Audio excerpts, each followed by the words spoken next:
Hanson's porch looked smaller at night. By day, it was just another farmhouse on the edge of the valley, peeling paint, sagging steps, a stubborn patch of flowers and an old barrel that refused to die. But in the dark, with only a single lantern burning in the window and a big empty field behind us, it felt like a ship on a black sea. I stood at the bottom of the steps, staring up at the door. My hand refused to move. What if they don't want to hear it? I whispered. What if they slam the door in my face? Or worse, what if they believe Hart more than they believe me? Beside me, Colt's shoulder brushed mine. They lost a son on his land, he said quietly. Most people don't forget who they were standing next to when the ground gave out. He nodded to the door. You don't have to tell them everything tonight, he added. Just enough to let them know they're not crazy. Enough to ask if they'll stand with you when the time comes. My heart thudded. First witness, I murmured. He gave a soft grunt of agreement. First one outside that Calf and Cade's office, he said. Won't be the last. I swallowed, climbed the first step, and knocked. I swallowed, climbed the first step, and knocked. It had been late afternoon when we finally stopped circling names in Marla's storeroom. The pastor? I'd asked at one point. He likes Hart's donations more than he likes trouble, Marla had said. Not a bad man, just a tired one. He'll come around last, when the wind changes, not first. What about that woman and the calf? I suggested. The one talking about the Hansons and Mercers. Elsie Miller, Marla said. Good heart, quick mouth. You tell her now. The whole town will know by morning. That's a blessing later, not yet. Then who? I'd asked, frustration prickling under my skin. Cade had tapped his pen on the table, staring at the rough list of names. Start with the people who already have skin in the game, he'd said. Families Hart calls bad luck. Folks who know what it is to lose someone near his fences and be told it was just a mistake and misfortune. The Hansons, Colt had said immediately. I'd looked at him. You knew their boy? I asked. He nodded, mouth tight. Gabe, he said, worked a season with us under Hart. Good with horses, better with a guitar. He was talking about leaving the valley for a while, saving up first. Then one day Hart lent him out to a crew marking new lines and he shrugged.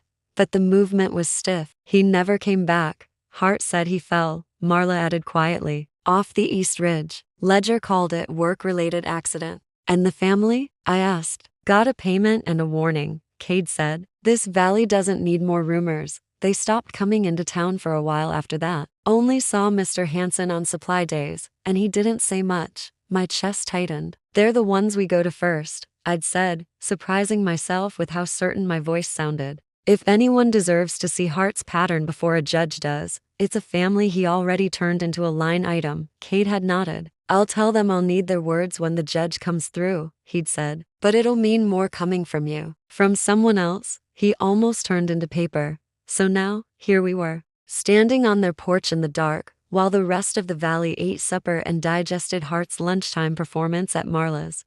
The door opened a crack. A woman's face appeared in the narrow strip, lined sharp, framed by graying hair pulled back in a loose knot. Her eyes narrowed. We're not buying anything, she said. And if Hart sent you, you can tell him my pantry's full and my patience is empty. It's not Hart, I said quickly. Mrs. Hanson? The door opened a little wider. Her gaze flicked over me, hat low, borrowed coat, sling on my arm, then landed on Colt's face. Mercer, she said slowly. You still owe me for that broken fence rail from 3 summers back. Colt's mouth twitched. Yes, ma'am, he said. I'll fix 3 to make up for it. She sniffed. You always say that, she muttered. Her eyes came back to me. Who's your friend? She asked. My throat felt dry. Rose, I said. Rose Whitaker. Her whole body stilled. For a second I thought she might actually slam the door. Instead, she opened it the rest of the way and stared. You're supposed to be dead, she said bluntly. So I keep hearing, I replied. But I don't feel much like a ghost yet. One corner of her mouth twitched. Gabe always said Hart was full of hogwash, she murmured. Guess he's still talking that way about people who move without his permission. She stepped back. Well, don't stand there letting all the heat out, she said. Get in. We stepped into a small, tidy front room, worn rug, patched chairs, a table with a half-finished mending job on it. The smell of stew still hung in the air. Mr. Hanson sat in a chair by the stove, boot propped on a low stool. His hair had gone almost fully white. Deep grooves bracketed his mouth. He looked up as we entered, frowning. Who's he? Broke off. His eyes landed on me. For a moment, I saw the same mix of shock and something like reluctant hope I'd seen on Cade's face in the office. Well, I'll be, he said quietly. Silas Hart's dead wife, walking around my living room. Seems to be a popular theme today, I muttered. Colt stayed near the door, hat in hand, posture respectful. Evening, Mr. Hanson, he said. We won't take much of your time. Depends what you've brought, the older man said. Trouble or truth? Both, I said, before I could stop myself. He huffed a breath. Figures, he said. Sit. We sat at the table. Mrs. Hanson poured coffee without asking if we wanted any. It was strong and bitter and perfect. So, Mr. Hanson said, wrapping his hands around his mug, you going to tell me why Hart's up in town holding court about your ashes while you're down here drinking my coffee? I glanced at Colt. He gave me a small nod. I told them, not everything, not all at once. I didn't have that many words in me tonight, but enough about the debts, about Hart's solution, about the wedding I walked in feeling like I owed him my life, and the office wall that finally made me run. He's been telling anyone who'll listen that I was fragile, I said quietly, that I couldn't handle the pressure, that I burned in that old barn while he did everything he could to save me. Mrs. Hanson snorted so hard coffee almost came out of her nose. Fragile, my foot, she said. You rode bareback down Main Street when you were 12 just to prove a boy wrong. Heat rose in my cheeks. You remember that? I asked. I remember your mama laughing herself sick watching your daddy try to act mad, she said. Fragile isn't a word anyone's used about you in this house. My eyes stung. I swallowed. He set the barn on fire, I said. Or his men did. We saw them. Colt and I were on the ridge when they lit it.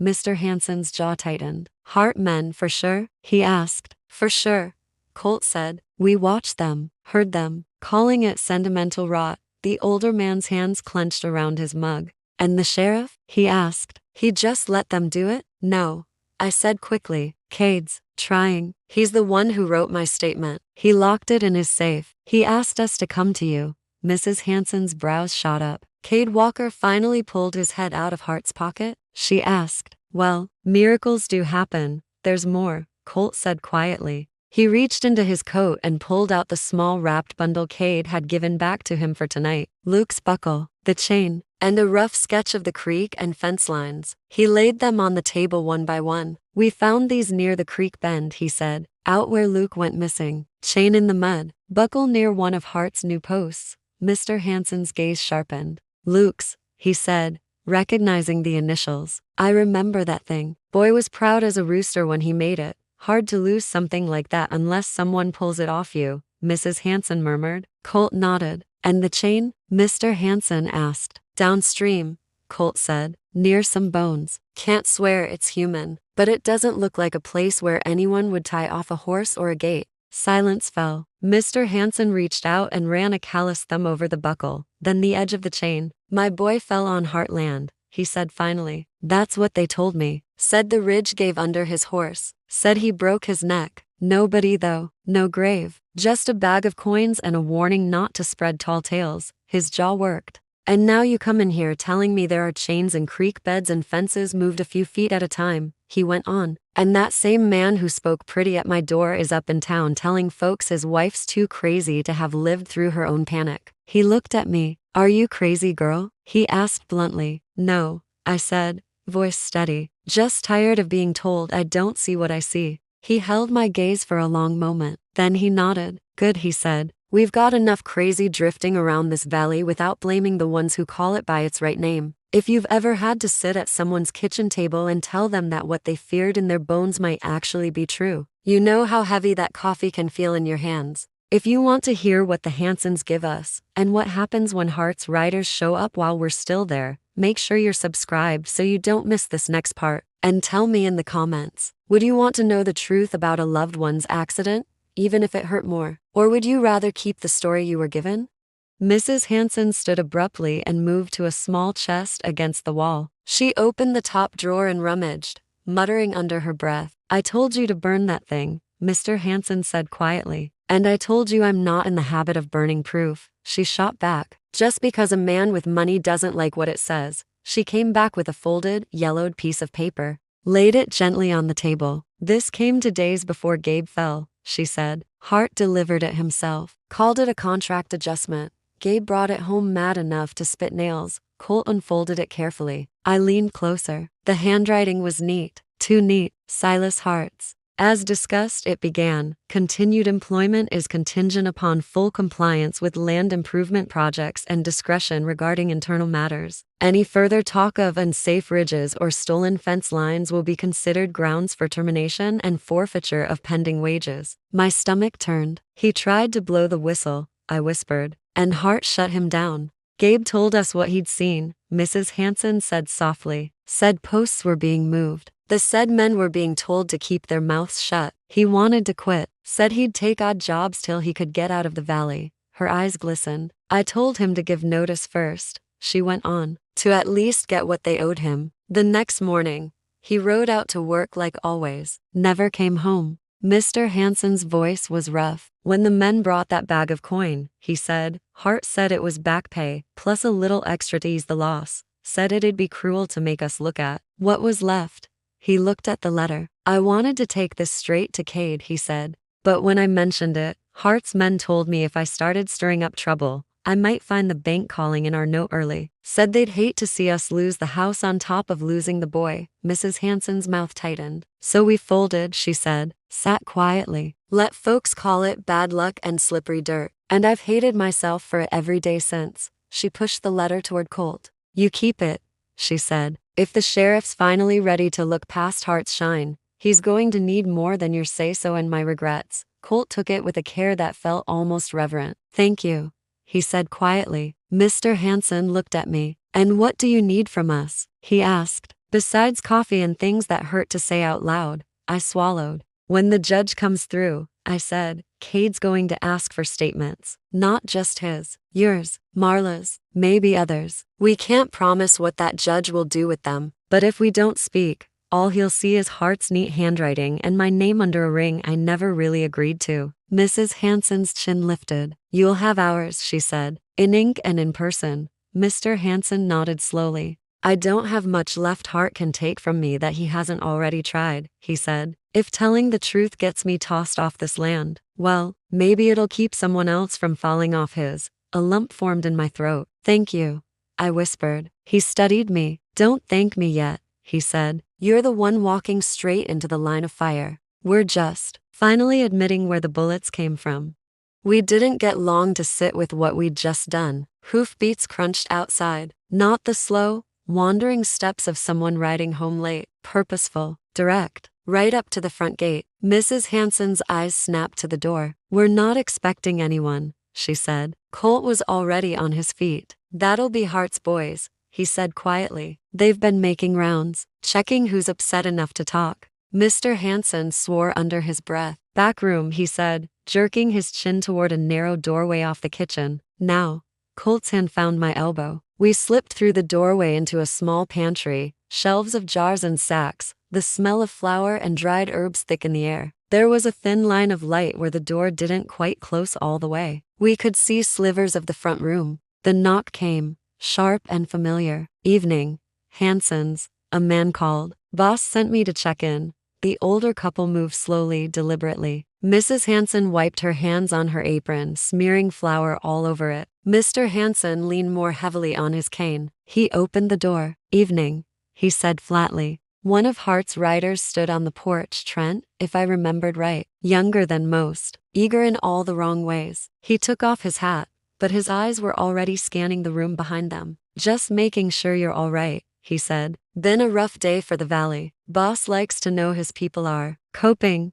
We're coping, Mrs. Hanson said shortly. We've been doing that since long before your boss decided grief made good business. Trent's smile flickered. No need to be unkind, ma'am, he said. Mr. Hart's been nothing but generous to this family. Generous enough to send us a sack of coin instead of a coffin, Mr. Hanson said. We remember. Trent's jaw tightened. Sometimes that's a mercy, he said. No one needs to see that kind of mess. Through the crack, I saw his gaze drift past their shoulders, land on the table, on the empty coffee cups, on the unfolded letter. Having company? He asked casually. Mrs. Hanson didn't miss a beat.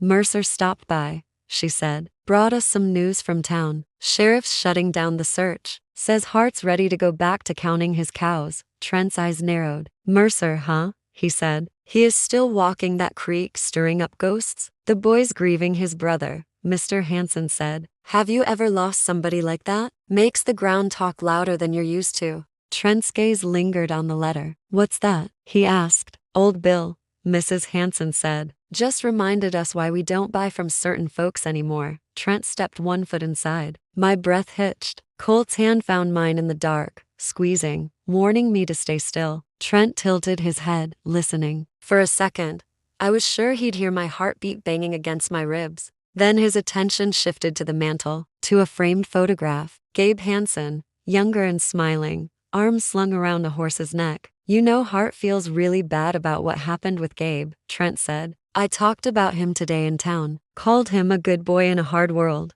Mrs. Hanson snorted. He can keep his pity, she said. If he's got something more useful to offer, he knows where our mailbox is. Trent's mouth flattened. Careful, he said. Talking like that makes people wonder whose side you're on. Mr. Hanson's voice went quiet and hard. My sons, he said. Always my sons. Something in the room shifted. Even from the pantry, I could feel it. Trent seemed to feel it too. He put his hat back on. Well, he said, if Mercer comes back around, you let us know. The boss might have work for him. Away from the creek. Mercer's work isn't your concern, Mr. Hanson replied. Trent's smile didn't reach his eyes. Everything's the boss's concern, he said lightly. You have a good night now. The door shut. Hoofbeats retreated. We stayed in the pantry until the sound faded completely. Only then did Colt ease the door open. Mrs. Hanson sagged against the wall for a second, then straightened. You see that? She asked. That's what fear smells like. Him looking at my table like a dog looking for scraps.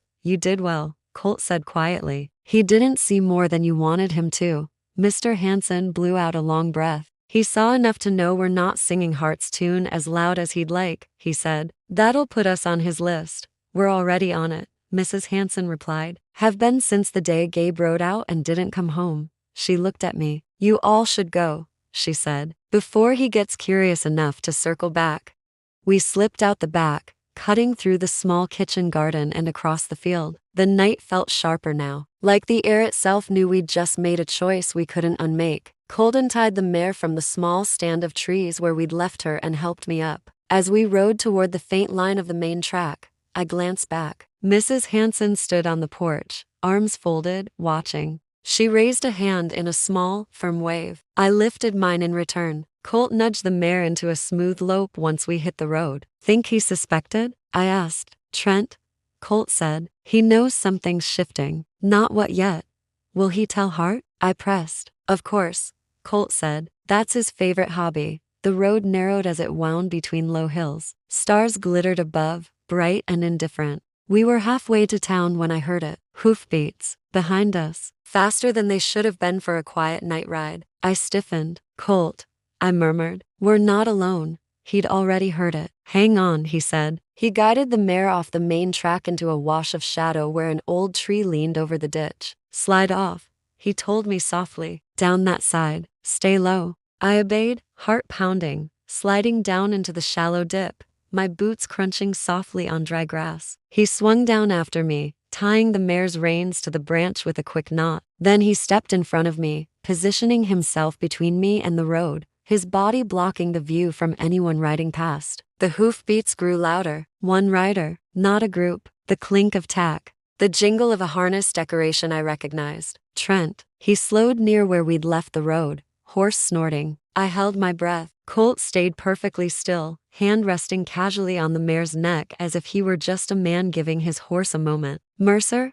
Trent called into the dark. That you? Colt didn't answer. Sheriff said you were around, Trent went on. Boss wants a word. Says he can't have you stirring up folks with your creek stories. Still, Colt stayed silent. Trent shifted in his saddle, scanning the shadows. For a terrifying second, his gaze passed right over us. My lungs burned. If you're out here, Mercer, you ought to know something, he called. Boss is a patient man. Up to a point, he'll let grief run its course. But if it turns into trouble, he let the sentence hang. Then he laughed. Well, he said, you know how he feels about trouble. He turned his horse. For one suspended moment, The animal's head swung toward us. The mare beside Colt flicked an ear but didn't whinny. Trent frowned into the dark. Then he shrugged, muttered something under his breath, and nudged his horse forward, riding on. We stayed frozen until the sound of hooves faded completely. Only then did I exhale, shaking. Colt turned, the moon catching the edge of his profile. "You all right?" he asked. "I think my heart just tried to jump out of my chest," I whispered. "But, yes, I'm all right."